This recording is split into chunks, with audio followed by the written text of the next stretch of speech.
नमस्कार दोस्तों। इस वीडियो में हम एक क्वेश्चन लेके बात करेंगे क्योंकि ये क्वेश्चन में बहुत कंफ्यूजन है सबके अंदर और इसका जो सही आंसर है वो हम ढूंढेंगे। क्वेश्चन है कि गुण समुद्र उपाधि किसको मिला था। अब ये क्वेश्चन लेके हर एक अथॉरिटी में कंफ्यूजन है और हर एक अथॉरिटी डिफरेंट ऑप्शन मांगता है। तो ऑप्शन में जो सबसे पहले आता है, क्योंकि ये बहुत बार परीक्षा में आ चुके हैं, कि शाहजहां ने गुण समुद्र उपाधि दियारंग खान को दिया था, जो सरासर गलत है। इसके अलावा जो ऑप्शन है वो है शाहजहां ने लाल खान को गुण समुद्र उपाधि दिया था और कुछ लोग का मानना है कि कवि जगन्नाथ को भी गुण समुद्र उपाधि मिला था। तो चलिए इस वीडियो में हम देखेंगे कि सच क्या है। सच में असल में जो है वो शाहजहां ने लाल खान कलावंत को गुण समुद्र उपाधि दिया था। तो कौन है ये लाल खान कलावंत? बहुत सारा मुगल मिनिएचर पेंटिंग में इनका फोटो चित्रित है। तो चलिए देखते हैं कौन है ये। तानसेन घराने के जो गायक वादक थे उनमें सबसे प्रमुख थे तानसेन के बेटा बिलास खान। बिलास खान के जो सबसे होनहार शिष्य थे वो थे लाल खान कलावंत। और लाल खान कलावंत बहुत जब छोटे थे तब ये खुद तानसेन के पास से भी उनको तालीम मिला था। और बाद में जाके ये बिलास खान का बेटी से उसका शादी हो जाते हैं, तो ये डायरेक्टली तानसेन घराने में आ जाते हैं। और इसके बाद लाल खान कलावंत ही तानसेन के घराने को आगे ले जाते हैं। लाल खान कलावंत का दो बेटा था। कुछ कुछ मत से इनका चार बेटे थे, जिनमें दो प्रमुख हैं, वो है खुशहाल खान कलावंत और बिश्राम खां कलावंत। लाल खान के मृत्यु के बाद खुशहाल खान ये घराने को आगे ले गए और उस जमाने में बहुत बड़ा गुणी शिल्पी थे। अब ये जो लाल खान कलावंत है, इसका जो कला या तो फिर गुण ये अनगिनत थे, क्योंकि ये लाल खान तानसेन के टाइम से है और उसके बाद उन्होंने बिलास खां से तालीम मिला है। और उसके बाद ध्रुपद गायन में उनका सम्मुख में और कोई नहीं था, क्योंकि वो सर्वश्रेष्ठ था। और उन्होंने जहांगीर के कोर्ट से उनका काम शुरू किया, उसके बाद शाहजहां के कोर्ट में आए और बहुत दिन जिंदा थे, करीबन करीबन 90 साल तक जिंदा थे। अब उसके बारे में हम कैसे जानते हैं? सहस्रस जो किताब है, जो बख्शू का हजार ध्रुपद का एक कॉम्पाइलेशन है, तो वो सहस्रस में भी इनके बारे में बताया गया है कि शाहजहां ने इनको मतलब लाल खान कलावंत को ही गुण समुद्र उपाधि दिए थे। नॉट ओनली दैट, शाहजहां के कोर्ट में लाल खान का जो पोजीशन थे वो सबसे पहले थे। ओके।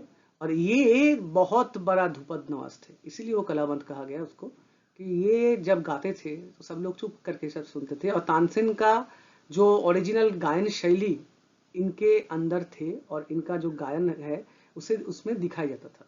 ओके। इसके अलावा पातशाहनामा में इनका और भी डिटेल मिलता है कि इनको कब मिला, क्या क्या गिफ्ट मिला, तो इत्यादि इत्यादि।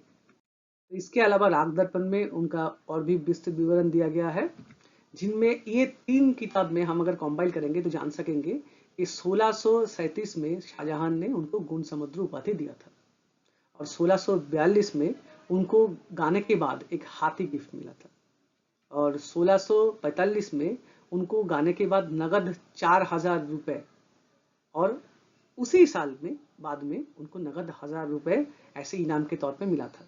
कुछ कुछ कहानी के मुताबिक शाहजहां ने उनको एक हाथी पर बिठाया और उसके साथ उनका वजन का समान जो चांदी का कॉइन है वो गिफ्ट किए थे। तो मतलब हम ये डिटेल से जान सकते हैं कि लाल खान का पोजीशन तब कितने थे। और ये हम लोग जान गए हैं कि गुण समुद्र उपाधि लाल खान कलावंत को ही मिले थे।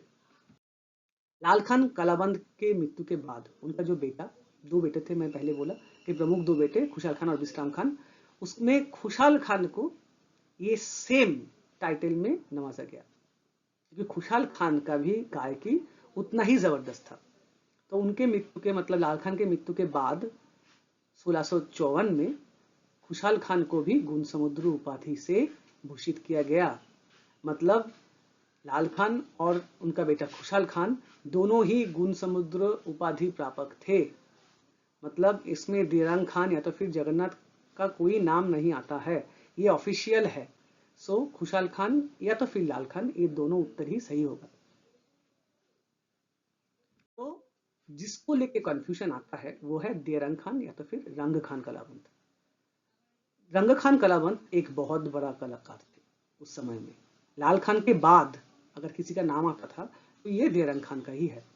और देरंग खान इतना कम नहीं थे क्योंकि लाल खान के साथ उन्होंने एक साथ गाना गाते थे। ओके।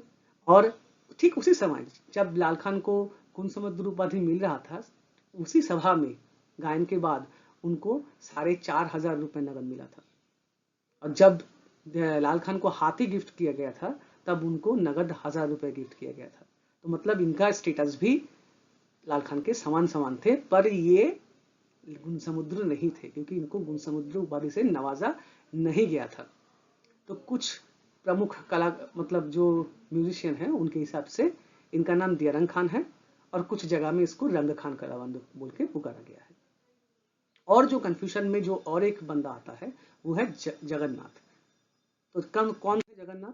जगन्नाथ भारतीय शास्त्रीय संगीत और काव्य में एक बहुत बड़ा नाम है क्योंकि जगन्नाथ तानसेन के बहुत अच्छा मित्र थे और उसके बाद उन्होंने उसका जो लाइफ स्पैन है बहुत बड़ा थे, 100 साल तक जिंदा रहा। ओके। और 100 साल में वो अकबर के कोर्ट, उसके बाद जहांगीर और उसके बाद शाहजहां के कोर्ट में भी थे। और शाहजहां ने उनको पंडित राज इस उपाधि से संबोधित किया। और एक नाम उनका था मतलब उपाधि, वो है जगन्नाथ कविराय। कविराय या तो फिर कविराज, मतलब राज का ही हम राय, राज को ही हम राय बोलते हैं। तो जगन्नाथ उनका जो उपाधि थे वो पंडित राज थे और कविराय थे। क्योंकि ये बात हम उनका खुद का किताब और खुद का जो किताब में उन्होंने खुद को सेल्फ डिक्लेयर किया है उसमें मिलता है कि शाहजहां उन्होंने पंडित राय ये और पंडित राज और कविराय ये दो उपाधि से संबोधित किए थे।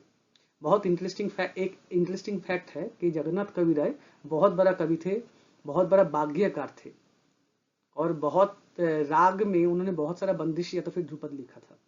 और तानसेन के साथ मतलब तानसेन जो लिरिक गाते थे वो जगन्नाथ कविराय लिखते थे। तानसेन भी कवि थे और जगन्नाथ कवि भी कवि थे। पर तानसेन खुद के लिखने के बाद सबसे जिसको पसंद करते थे वो थे जगन्नाथ कविराय। और एक जो फैक्ट हम लोग को राग दर्पण में मिलता है वो है कि नट वसंत में जो एक बंदिश जगन्नाथ कविराय लिखे थे उनको तानसेन मतलब वो बंदिश तानसेन गाने बहुत बार गाते थे, मतलब तानसेन का बहुत फेवरेट बंदिश थे। सो हम लोग को ये कंफ्यूजन तब दूर हो गया कि जो जगन्नाथ कविराय और देरंग खान कलावंत और बाकी जो लाल खान कलावंत में लाल खान कलावंत ही गुण समुद्र है। ओके। और उनके मृत्यु के बाद उनका जो बेटा खुशहाल खान उनको भी ये गुण समुद्र उपाधि से नवाजा गया। सो गुण समुद्र भारतीय शास्त्रीय संगीत के इतिहास में दो लोग हैं, वो है लाल खान कलावंत और उनका बेटा खुशहाल खान कलावंत। और बाकी रहा जगन्नाथ कविराय और देरंग खान, ये गुण समुद्र नहीं थे। मुगल कालीन ये पेंटिंग दिखा के हम ये वीडियो खत्म करते हैं, जहां पर आप देख सकते हो कि लाल खान और खुशहाल खान का चित्रण किया गया है। कुछ पंडित के हिसाब से जो लाल खान का बगल में है जो लाल टोपी वाला वही जगन्नाथ कविराय है। सो हम मेरे मानने से आपको आप लोगों को कंफ्यूजन अब दूर हो चुका है। और अगर ये वीडियो आपको अच्छा लगे तो इसको लाइक कमेंट शेयर जरूर कीजिएगा क्योंकि ज्ञान बांटने से बढ़ता है। धन्यवाद।